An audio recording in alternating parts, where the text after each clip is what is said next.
శ్రీగురుభ్యో నమ. శ్రీ మహాగణాధిపతయ నమ. శ్రీ మహాసరస్వత్యై నమ. ఓం శ్రీమాత్రే నమ. నమస్తే దేవదేవేశ, నమస్తే పరమేశ్వర, నమస్తే వృషభారుణకారాయ నమో నమ. మార్చి రాశి ఫలితాలు, పాల్గొన మాసం యొక్క రాశి ఫలితాలు చెప్పుకునే ముందు మనము ఈ యొక్క మహత్తరమైనటువంటి మార్చి మాసంలో మనకు వచ్చేటువంటి పండుగల్లో ముఖ్యంగా నారసింహస్వామికి సంబంధించినటువంటి ఉత్సవాలు, నారసింహ ద్వాదశి అని, ఆమలక పూజ అని అదే రోజున, అట్లానే కామదహనం. ప్రత్యేకంగా మనకు సకలమైనటువంటి కీడులు, అంటే కీడు అనేది ఇక్కడ కాదు, ఇక్కడ కోరిక మనసులో ఏది సంచరించకుండా జన్మరాహిత్యం పొందటానికి ఏకైక రోజు కామదహనం. ప్రత్యేకంగా మనకు పురాణాలు చెప్పబడినటువంటి కామదహనం.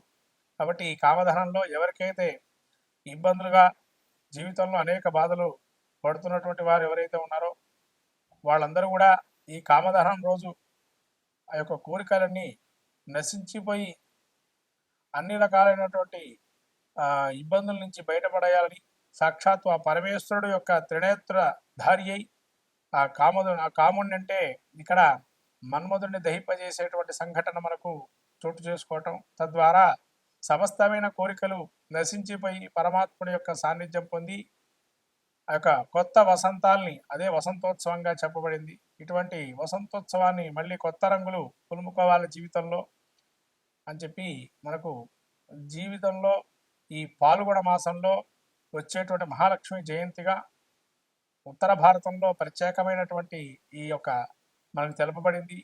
అట్లనే బృందావనంలో కృష్ణుడికి అనేక రకమైన గోపికలతో ఆ యొక్క తన యొక్క ప్రేమామృతాన్ని కురిపించినటువంటి, తద్వారా లోకమంతా ప్రకృతి సిద్ధమైనటువంటి ప్రకృతిలో మనం ఎట్లా ప్రేమత్వాన్ని చూపించాలి, ప్రేమతత్వాన్ని అని చెప్పి కృష్ణుడు బోధించేటువంటి వసంతోత్సవము. ఇటువంటి లీలా మానుష విగ్రహమైన శ్రీకృష్ణుని యొక్క విశేషమైనటువంటి గుణగానాలు స్థుతించి భగవత్తు యొక్క లీలను తెలియజెప్పేదే ఈ కామదహనం. అట్లానే మనకు చివరగా ఇంకా ఈ యొక్క మాసంలో లక్ష్మీ సింహస్వామికి సంబంధించి ప్రత్యేకమైనటువంటి స్వయంభూ దేవతా స్థలాల్లో అనేక ఉత్సవాలు జరపటం. అట్లానే మనకు మన రాష్ట్ర ముఖ్యంగా యాదగిరిగుట్టలో స్వర్ణ గోపుర విమానోత్సవాన్ని కుంభాభిషేకాన్ని చేయటం అటువంటి మహత్తరమైనటువంటి మాసంగా పరిగణింపబడుతుంది. కాబట్టి పాల్గొన మాసంలో ఆ నరసింహం యొక్క క్షేత్రాలు దర్శనం చేసుకొని ఆ నరసింహుడి యొక్క అనుగ్రహాన్ని పొందాలని ఈ యొక్క ఆ యొక్క పాల్గొన మాసంలో, అట్లానే త్రినేత్రధారి అయిన ఈశ్వరుడు యొక్క స్వరూపాన్ని, ఈశ్వర తత్వాన్ని గ్రహించడానికి, పరమాత్మ యొక్క స్వరూపాన్ని తెలుసుకోవడానికి ఆ యొక్క ఈశ్వర అంటే పుణ్యక్షేత్ర దర్శనం చేసుకోవటం. అట్లనే కొత్త ఉగాదికి మనకు అనేక రకాలైనటువంటి ఇబ్బందులను తొలగిపోయి నూతనమైనటువంటి మళ్ళీ సంవత్సరంగా మనకు ప్రసాదించే అనేక దేవతా తీర్థక్షేత్ర దర్శనాలు, ఇటువంటివన్నీ కూడా ఈ యొక్క పాల్గొన మాసంలో చేసుకుంటే విశేషమైనటువంటి ఫలితాన్ని పొందుతారని మనకు ధర్మ శాస్త్రం తెలుపబడింది. కాబట్టి ఈ మాఘమాసంలో ఇటువంటి మహత్తరమైన పుణ్య పర్వదినాలను మనం చేసుకుని సాక్షాత్ ఆ యొక్క ఈశ్వరుడు అట్లానే మహావిష్ణు స్వరూపమైన నరసింహస్వామి అనుగ్రహాన్ని పొంది సకలమైన విజయాలు పొందాలని ఈ యొక్క పాల్గొన మాసంలో మనం ముందుగా ద్వాదశ రాశి ఫలితాలు చెప్పుకుందాం. కుంభరాశి యొక్క ఫలితాలు చూసినట్టయితే ముఖ్యంగా ధనిష్ట నక్షత్రం 3-4 పాదాలు, శ్రవణ నక్షత్రం ఈ యొక్క సతభిష నక్షత్రం 4 పాదాలు, పూర్వభాద్ర నక్షత్రం 1-2 పాదాలు ఈ యొక్క కుంభరాశి. ఈ కుంభరాశి యొక్క స్థితి చూసినట్టయితే ముఖ్యంగా కుంభరాశిలో జన్మస్థ రవిశనులు, ద్వితీయంలో శుక్రబుధ రాహువులు, అట్లానే చతుర్థమందు గురువు, పంచమందు కుజుడు, అట్లానే అష్టమందు కేతువు. ఈ గ్రహ సంచారం చూసినట్టయితే ముఖ్యంగా జన్మంలో శని వీళ్ళకి ఏదైతే యోగాప్రదుడుగా రేపు 29 నుంచి వీళ్ళకి ఏదైతే మారుతున్నాడో యోగప్రదంగా ఉంటుంది. కుంభరాశి వారికి ఒక్కసారిగా భారం తీరినట్టుగా అవకాశం ఉంటుంది కొన్ని ఇబ్బందుల నుంచి. అట్లాగే రవి ద్వితీయంలో ఉండడం వల్ల కుటుంబంలో కొన్ని కలహాలు ఏర్పడే అవకాశం ఉంటుంది. అయినా కూడా శుక్ర బుధులు కూడా వీరికి ద్వితీయ స్థానంలో సంచారం చేస్తున్నారు. బుధుడు యోగప్రదంగా ఉన్నాడు ఇక్కడ. అట్లాగే శుక్రుడు మాత్రం ఆనంద యోగాన్ని, విందులు వినోదాలు పాల్గొనటము, ఒక చివరి మాసంగా ఇప్పటి నుంచి మీకు పూర్తిగా మంచి కాలం వచ్చిందని ఒక అవకాశాలు ఎక్కువగా రావటము, తద్వారా మీకు ఇంకా ఈ గురుడు కూడా అర్ధాష్టమంలో ఉన్నాడు కాబట్టి కొంత ప్రతికూలంగానే ఉన్నది. గురుడు కూడా రాహు ద్వితీయంలో ఉన్నాడు. కొద్దిగా ప్రతికూల అంశం ఏంటంటే ఇక్కడ జన్మస్థలంలో రాహు రాబోయే కాలంలో వస్తున్నారు కాబట్టి కొన్ని విషయాలకి సంయమనం, ఓర్పు, సహనం లాంటివి నేర్చుకోవటం వల్ల మంచి ఫలితాలు పొందుతారు. అట్లానే వీరికి కుజుడు పంచమంలో ఉన్నారు. తొందరగా కోపం రావటం, లేదా చేసే వృత్తిలో అక్కడ కోపంగా మాట్లాడటం, పరుషంగా మాట్లాడటం వల్ల వాళ్ళు మిమ్మల్ని అపార్థం చేసుకొని ఇంత కోపంగా ఉండేవాడు ఉద్యోగంలో అవసరం లేదని చెప్పి ఇబ్బందులు పడే అవకాశం ఉంటుంది. జాగ్రత్తగా చూసుకోవడం మంచిది. ఉద్యోగరీత్యా కుంభరాశి వారికి పాదాలు కానీ లేకపోతే మోకాళ్ళకు సంబంధించి కానీ ఇబ్బందులు కలిగే అవకాశం ఉంటుంది. అట్లానే పంచమంలో కుజుడు ఉన్నాడు కాబట్టి భుజాలకు కానీ లేదా ఒక భుజం వెనక వైపు ఉన్న వెన్నుకు కానీ ఇబ్బందులు, శస్త్రచికిత్స జరిగే అవకాశం ఉంటుంది. జాగ్రత్తగా ఉండడం మంచిది. అట్లనే కేతువు అష్టమంలో ఉండడం వల్ల ఆకస్మికమైనటువంటి కొన్ని సంఘటనలు జరగటం, ప్రయాణాలు కానీ, అనారోగ్యం కానీ, అట్లనే ఆకస్మిక ధన ప్రాప్తి కానీ కలిగే అవకాశం ఉంటుంది.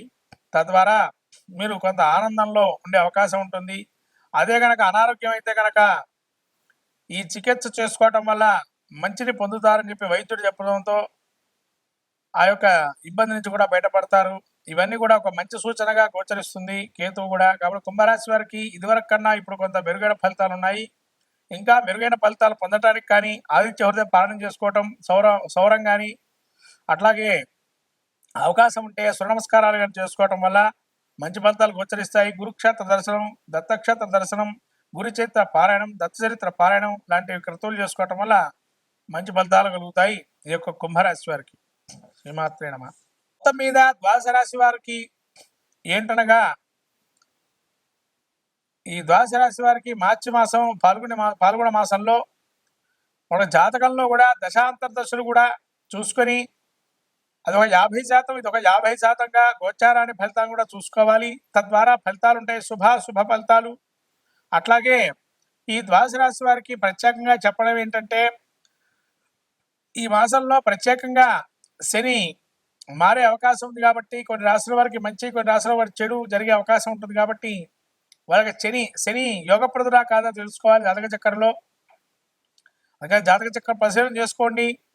యోగప్రదంగా ఉంటే మంచి ఫలితాలు, అవయోగప్రదంగా ఉంటే అవయోగ ఫలితాలు ఇస్తారు. ఇది అందరికి గమనించాల్సిన విషయం ద్వాదశ రాశుల వారు. కాబట్టి ఈ గమనించినటువంటి విషయాన్ని మీరు మళ్ళీ ఒకసారి పునఃసమీక్షించుకొని జాతక చక్రాన్ని, తద్వారా దానికి సంబంధించిన శాంతి ప్రక్రియలు చేసుకోవటం అనేది మంచిది. ముఖ్యంగా శక్తి లేని వారు ఎవరైతే ఉంటారో శాంతి ప్రక్రియలు చేసుకోవడానికి కనీసం స్తోత్ర పారాయణాలు కానీ, స్తోత్రాన్ని వినటం కానీ, శ్రవణం కానీ, నామస్మరణ కానీ, క్షేత్ర దర్శనం కానీ లాంటివి చేయటం వల్ల కూడా మంచి ఫలితాలు సాధిస్తారు ద్వాదశ రాశుల వారు.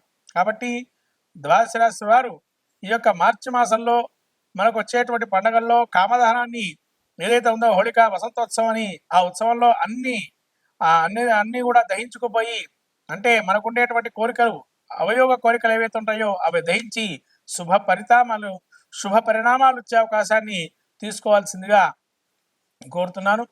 ఈ యొక్క ద్వాదశ రాశుల్లో ముఖ్యంగా ఈ యొక్క మహాలక్ష్మి జయంతి కూడా ఉంది. కానీ విరివిగా అమ్మవారి యొక్క అనుగ్రహాన్ని పొందండి. మహాలక్ష్మి ఆరాధన చేసుకోండి ఇంట్లోనే. ఆ అమ్మవారి అనుగ్రహం కలిగి మంచిగా కీర్తి ప్రతిష్టలు, యశకీర్తి లాభాలు ఉండాలని నూతనమైనటువంటి సంవత్సరాన్ని అడుగు పెడుతున్నాము. విశ్వావసునామ సంవత్సరంలో అందరూ కూడా సుభిక్షంగా సస్యశ్యామలంగా కోరుతూ నమస్కారం.